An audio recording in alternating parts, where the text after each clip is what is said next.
1983 চনৰ নিৰ্বাচনৰ সময়ত প্ৰি ইলেকশ্যন আৰু পোষ্ট ইলেকশ্যন অসমত যিমান কেইটা হিংসাত্মক ঘটনা ঘটিছিল গোটেই কেইটাকে সামৰি ত্ৰিভুৱন প্ৰসাদ তিৱাৰী কমিছন নিৰ্মাণ কৰা হৈছিল।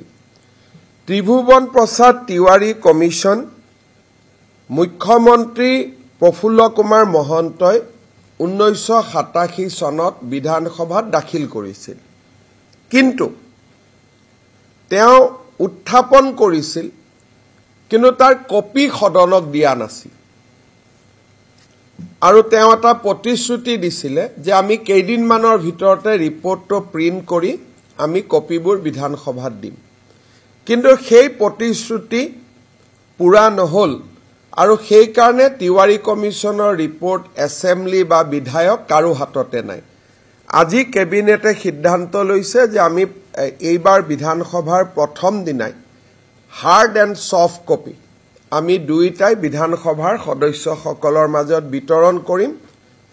মুখ্যমন্ত্ৰী প্ৰফুল্ল মহন্তই দি যোৱা প্ৰতিশ্ৰুতি এটা যি কমিটমেণ্ট অফ দ্য হাউচ সেইটো পূৰণ কৰিব পৰা যাব।